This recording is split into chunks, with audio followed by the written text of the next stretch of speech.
illusion it will be. So large, so vast, it will escape their perception. Those who will see it will be thought of as insane.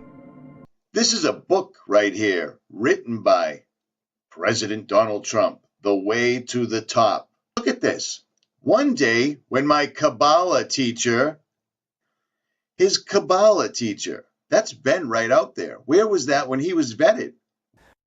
After graduation, he lived at home while commuting to Fordham University in the Bronx. The recruits will be called initiates and will be indoctrinated to believe false rites of passage to higher realms. Any multitude of gifts could have been given to Pope Francis, but out of these multitudes, Donald Trump chose the lotus. As the Egyptian Book of the Dead states, is Donald affirming that he carries the message or gift of Horus, an enlightened message essentially from Lucifer. We will recruit some of their own to carry out our plans. Burdened by debt, the Taj would not turn a profit. By that winter, as Rothman predicted, the casino was in serious trouble. Trump's other investments had not fared much better. The Plaza Hotel, a financial disaster. The airline Trump Shuttle was bleeding money. Trump and his companies owed more than $3 billion, much of it to the banks that had fueled his spending spree. They wanted their money and they wanted to be rid of Donald Trump. The bankers descended on Trump Tower. Bankers held gigantic meetings at Trump Tower with like 40 banks. The banks came to believe that Trump's assets, the buildings, the casinos, were worth more with his name on them than in foreclosure.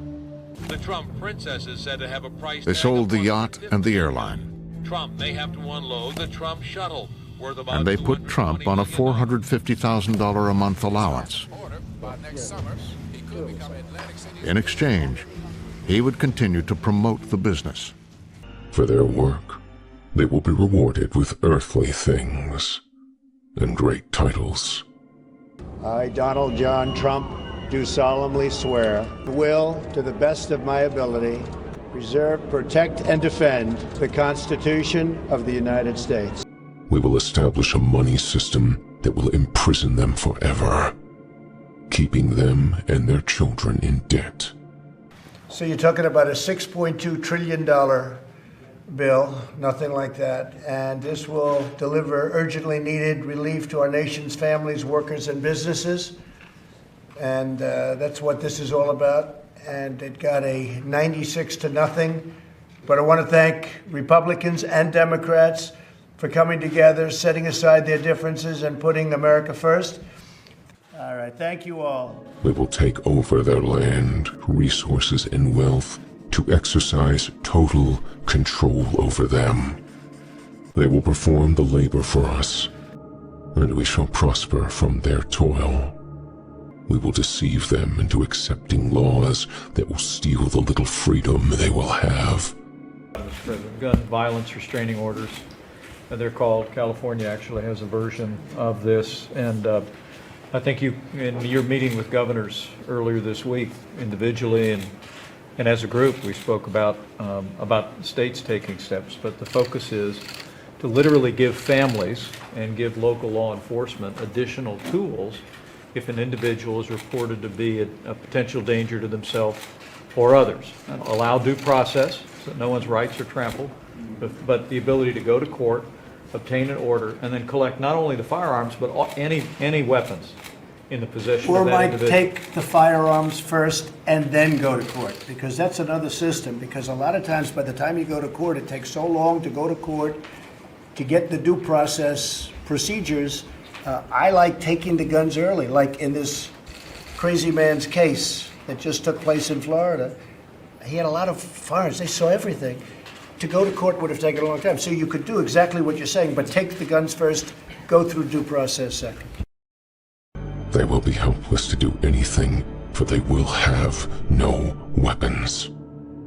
President Trump at the White House today addressing the nation after 2 mass shootings in less than 24 hours. We are outraged and sickened by this monstrous evil. offering a solution to stopping gun violence. That is why I have called for red flag laws, also known as extreme risk protection orders. It's a law going into effect here in New York at the end of the month. Governor Andrew Cuomo signed the red flag law legislation in February. Parents, teachers, law enforcement can all report people who they believe are a threat to themselves or others. If there's enough evidence, authorities can prevent them from ever getting guns or take away guns they already have. We must make sure that those judged to pose a grave risk to public safety do not have access to firearms, and that if they do, those firearms can be taken through rapid due process. The new law gives authorities in New York the power to confiscate guns before any crime is committed.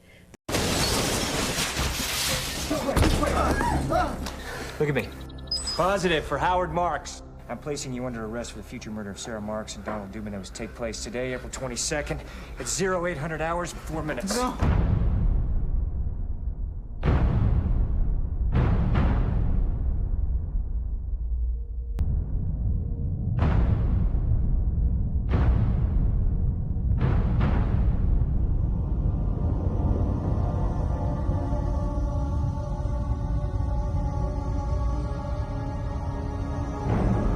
John, don't run.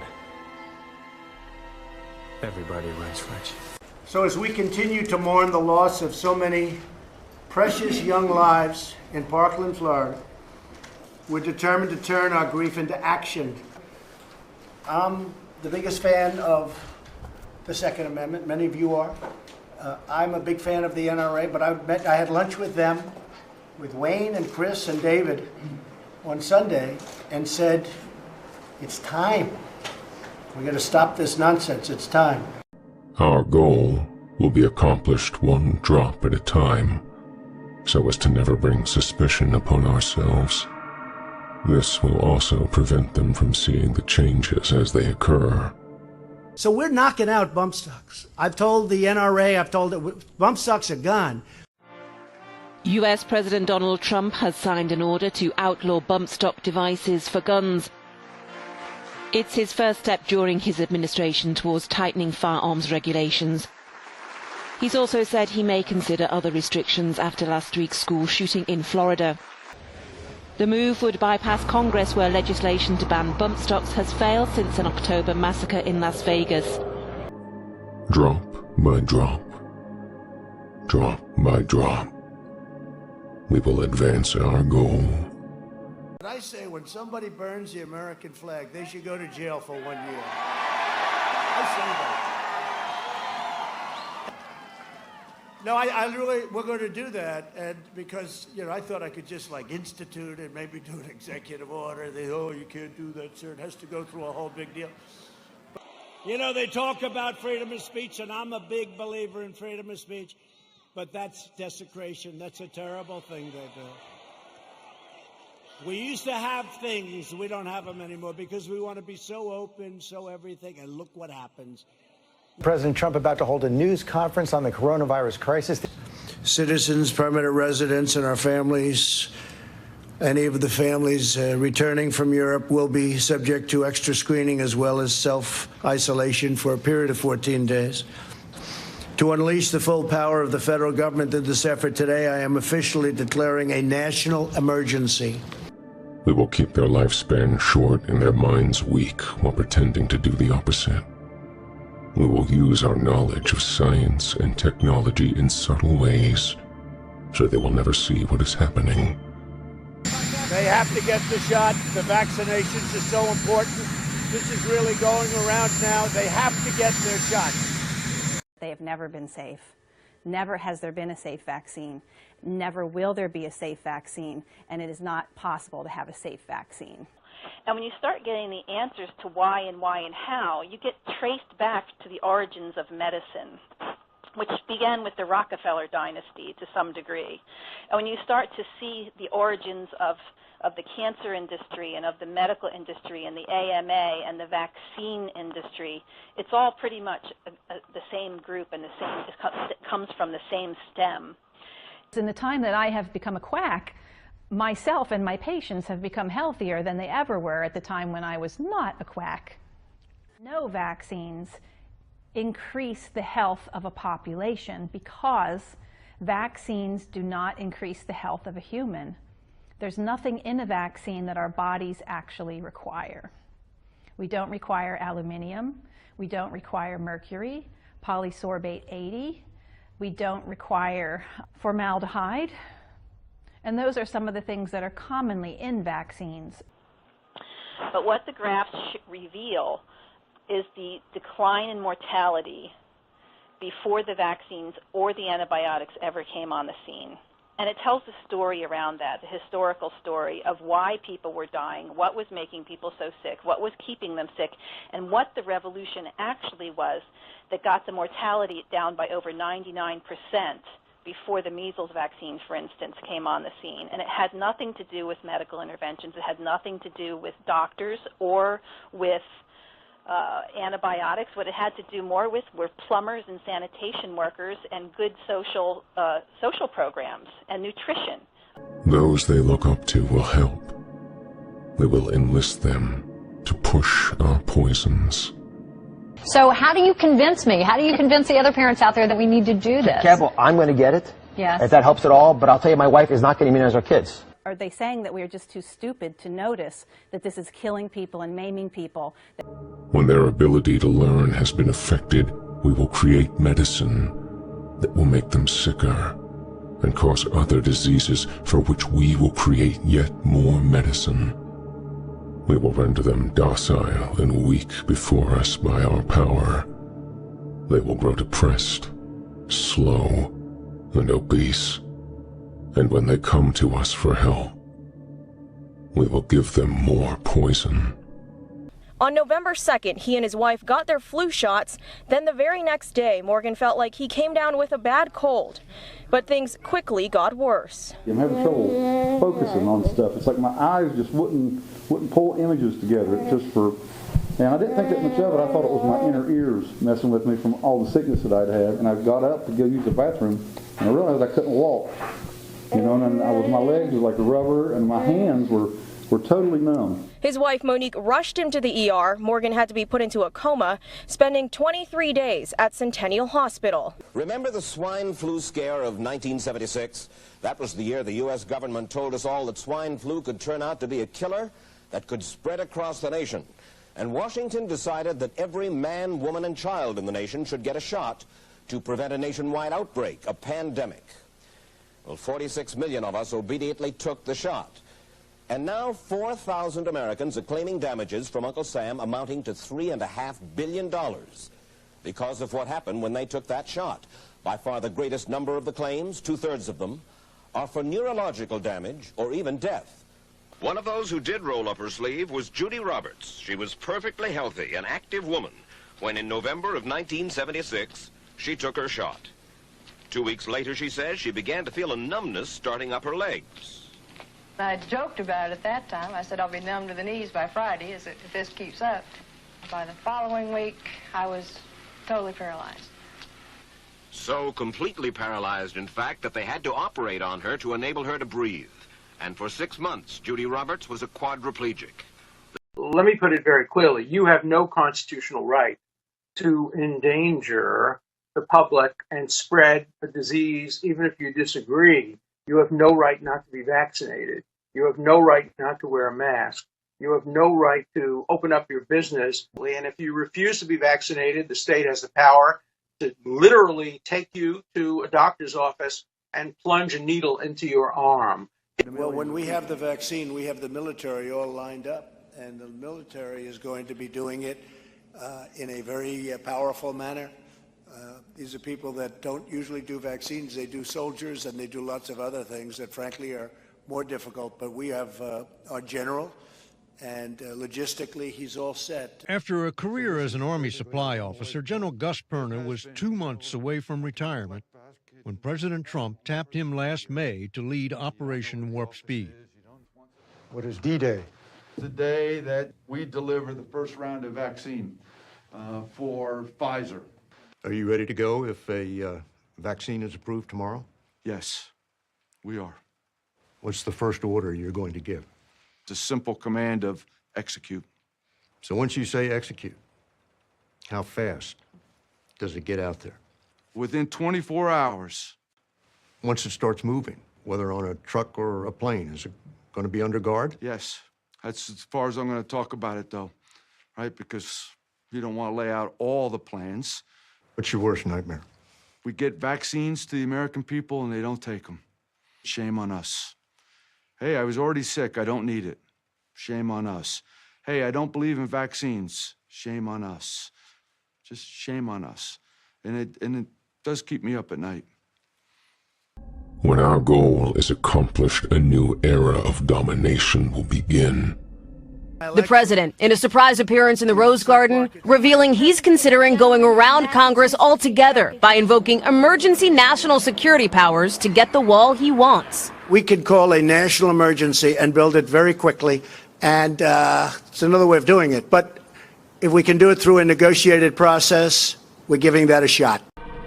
The truth will be hidden in their face, so close they will not be able to focus on it until it is too late. Oh yes, so grand the illusion of freedom will be that they will never know that they are our slaves. What authority do you have? Well, I have the ultimate authority. The President of the United States calls the shots. If we weren't here for the states, you would have had a problem in this country like you've never seen before. You said when someone is President of the United States, their authority is total. That is not true. Who Okay, told you know that? what we're going to do? We're going to write up papers on this. It's not going to be necessary because the governors need us one way or the other, because ultimately it comes with the federal government. Yeah, please, go ahead. Has any governor agreed that you have the authority to decide when their state I haven't opens asked back up? anybody because But I no don't. one has You know why? Because I don't have to. Go ahead, please. But who told you the president has the total authority? Enough. When somebody's the president of the United States, the authority is total. And that's the way it's got to be.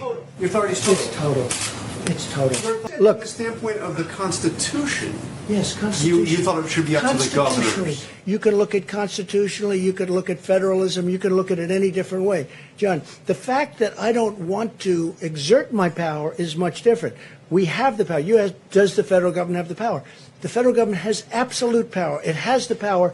As to whether or not I'll use that power, we'll see. We will continue to prosper from their wars and their death.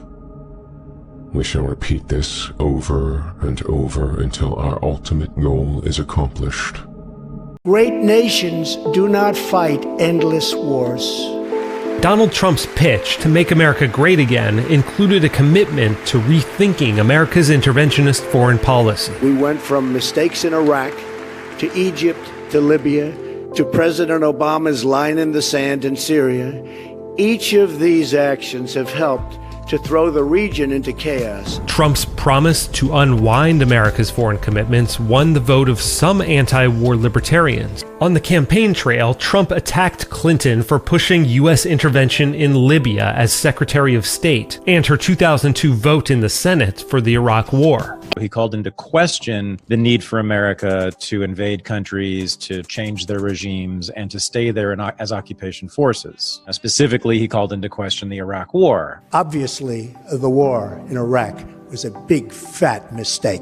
We spent $2 trillion, thousands of lives. We don't even have it. We should have never been in Iraq. We have destabilized the Middle East. Trump isn't the first modern president to promise an end to foreign entanglements on the campaign trail, only to double down on those commitments once in office. Candidate Barack Obama called Iraq a dumb war that he would end and never replicate. Just because America's actual wars aren't on the news every night doesn't mean they're any closer to ending.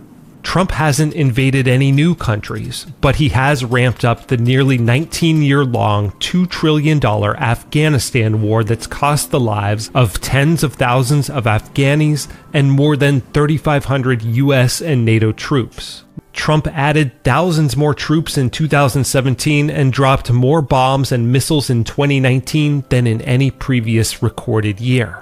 Instead of withdrawing troops from Afghanistan, Iraq, and Syria, he vowed to stop publicly reporting their numbers. We will not talk about numbers of troops or our plans for further military activities.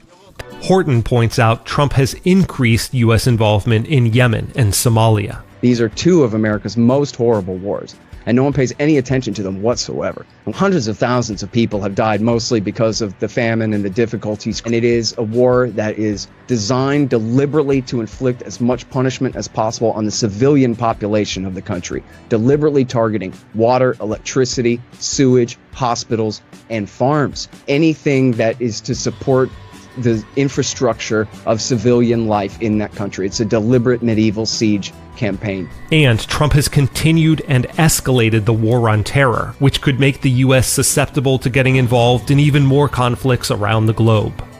Worst aspect of the Trump foreign policy is that he's a mass murderer just like the rest of them. When all is in place, the reality we will have created for them will own them. This reality will be their prison. They will live in self-delusion. But I woke up and I felt good. I said, get me out of here. Boom, Superman.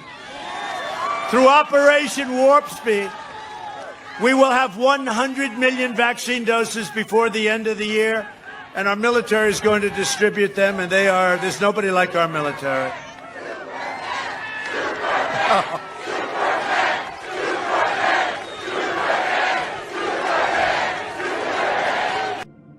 When they shall band together, we shall accuse them of crimes and present a different story to the world, for we shall own all the media. We will use our media to control the flow of information and their sentiment in our favor. The sharing of biased and false news has become all too common on social media. More alarming, some media outlets publish things they simply aren't true without checking facts first. Unfortunately, some members of the media use their platforms to push their own personal bias and agenda to control exactly what people think. And this is extremely dangerous to our democracy. Hello, I'm from the U.S. government. Does something feel wrong in the world, but you can't put your finger on it? Are you yearning to fight injustice and be part of something bigger? Do you do your own research? If so, you've been chosen to participate in our new PSYOP, QAnon. PSYOPs are usually carried out by our intelligence agencies in countries we've invaded or whose governments we've overthrown, in order to convince the local population that we're there to help them. QAnon is just like that, except the target isn't a foreign population. It's you. And the government we're planning to overthrow is... Follow the White Rabbit. At the heart of this PSYOP is Q, a government insider who will give you advance warning about major events, like the arrest of Hillary and deep state leaders, which never happened, and the end of the Democratic Party in 2018, who actually went on to win the House that year. And if years of fake predictions start to get you down, don't worry. Trust the plan. The best part of this PSYOP is you'll believe you're in a PSYOP, except that's not the PSYOP you're actually in, but the PSYOP where we let you think you're in a PSYOP. PSYOPception. All we have to do is tell 𝙄𝙡𝙀 to say tip top next to a white rabbit. Q-proof. Joining QAnon is easy because at its core there are some truths. Like, the media really does lie to you. There really are powerful predators out there, and there really is a global pedophile ring that ritually abuses kids. But as you follow Q's droppings, you'll gradually LARP yourself deep into the rabbit's rectum, where you'll find others who yearn to fight injustice just like you. The 5G crew, the Plandemic crowd, the FEMA camps, and chemtrail folks too. All LARP together into a single LARP we can control. Where we LARP one, we LARP all. Q has convinced patriots, even the guy who spent decades warning you about the police state martial law, that martial law is now a good thing. What's that? When do we take down the deep state? Aw, honey. The guy who exposed the real deep state is being tortured by it right now. And where are you? Oh, that's right. Q told you to trust the plan and have a big circle jerk on Aiken. QAnon. Nothing can stop what's coming, because you'll be sitting on your ass when it does. We will establish their governments and establish opposites within. We will own both sides. We will always hide our objective, but carry out our plan.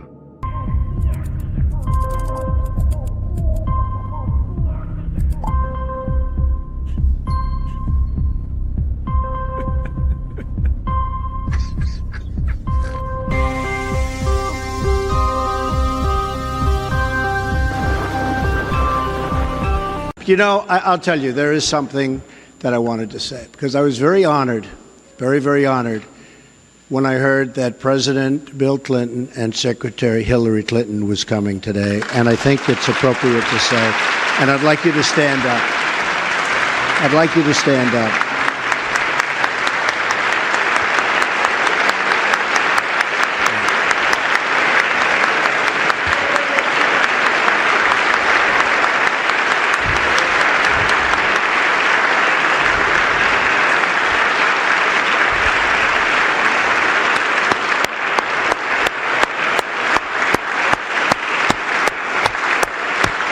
And honestly, there's nothing more I can say because I have a lot of respect for those two people. So thank you all for being here.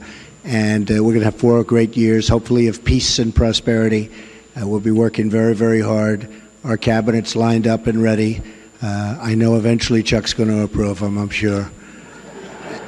I really believe that. And we're all dealing together. We all want the same thing. We're all good people. Whether you're a Republican or Democrat, doesn't make any difference. We're going to get along. We will control all aspects of their lives and tell them what to think and how. We will guide them kindly and gently, letting them think they are guiding themselves. We will foment animosity between them through our factions. When a light shall shine among them, we shall extinguish it by ridicule or death, whichever suits us best. The hate will blind them totally, and never shall they see that from their conflicts we emerge as their rulers. It's just awfully good that someone with the temperament of Donald Trump is not in charge of the law in our country. Because you'd be in jail. I didn't think I'd say this, but I'm going to say it. And I hate to say it. But if I win, I am going to instruct my Attorney General to get a special prosecutor to look into your situation. We will create separate fronts to prevent them from seeing the connection between us. We will behave as if we are not connected, to keep the illusion alive. Hillary's a great friend of mine. Her husband is a great friend of mine. They're fantastic people. I mean, you know the thing, they get a bad knock. She's a very nice woman. People think tough, and I guess she's tough, but she's a very nice woman, and he's a very nice guy. We know all about the smarts and how smart they are, and all, but they are good people. If they ever find out that together they can vanquish us, they will take action. They must never, ever find out what we have done. For if they do, we shall have no place to run, for it will be easy to see who we are once the veil has fallen. Our actions will have revealed who we are, and they will hunt us down, and no person shall give us shelter. For the first time ever tomorrow, Americans nationwide will receive an alert on their cell phones from President Trump. But it won't be a personal message. It's the first test of a national presidential alert system that will let any president issue a warning about a crisis. That could include a missile launched by another country at the U.S. or a tsunami. We all know it's coming tomorrow at 2:18.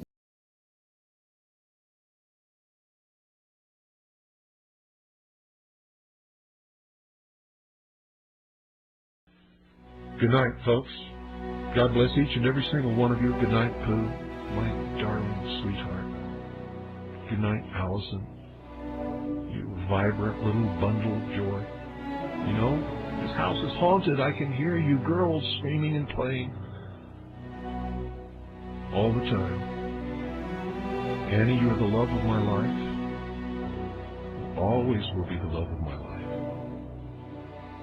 And I miss you. I miss you all terribly, terribly much. Ladies and gentlemen, welcome to the debate for the Illinois Senate seat between Republican candidate Mayor Richard Campbell and Democratic candidate Dr. Ronald Burnham. Mayor Campbell won the coin toss backstage, so he will be answering first. And the question is, do you believe in sacrificing certain civil liberties to guarantee national security? What people need to understand is that the rules we live by during peacetime no longer apply. America is at war. No. What folks have to comprehend is that the laws we abide by are no longer applicable. America is in a non-peacetime period. No. The government must be allowed to bend the laws in order to protect its people. I disagree. The administration should be allowed to take liberties with the rules to defend its citizens. You don't know what you're talking about. And you, sir, are unaware of the words that are coming out of your mouth. Gentlemen, please try not to interrupt each other. Thank you. Dr. Burnham, you'll answer the next question first. Where do you stand on welfare reform? Welfare is like a Band-Aid. It can cover a wound, but it cannot heal it. That is totally untrue. Welfare is like an adhesive strip that goes over an open sore and cannot provide a permanent remedy. Mayor, I can't believe what I'm hearing. These people need jobs. Doctor, my ears must be deceiving me. These citizens need employment. But don't you think that work gives the common man self-esteem? No! An occupation gives a person self-respect. America needs to get back on its feet. Untrue. America needs to get back on its heels, arches, and toes.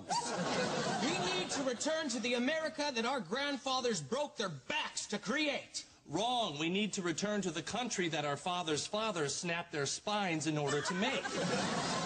Oh, please. Your grandfather was nothing more than a bootlegger who made liquor in copper tubs and sold it to people who lived in shanty towns. Well, at least my grandfather wasn't an illegal alcohol maker who created booze in a metallic vat, which was later purchased by impoverished residents of ghettos. You are a big liar. And you are a large-sized non-truth teller. Would you listen to his mudslinging? It's this kind of talk that is tearing this country apart. That's what you're doing. That. What America needs right now is to come together as one. He wants to divide this country. Excuse me? That's ludicrous. My platform will help unify America. I believe in welfare reform, homeland security, school uniforms. What? That's my platform, you thief. And let me tell you something else, you pompous windbag. You're the reason America is such a mess. Oh, I'm the reason, am I? Well, if I'm a pompous windbag, then you're a jackass. How dare you call me a jackass? Look, he was going to hit me. I feel sorry for the American people that this is all they have to choose from. I refuse to share the same stage as you. Where do you think you're going? I'm leaving the stage. Oh, really? Well, which exit are you going to take? This one. No, I'm taking this one. Fine, I'll take this one. If you want an original thinker in office, vote for me.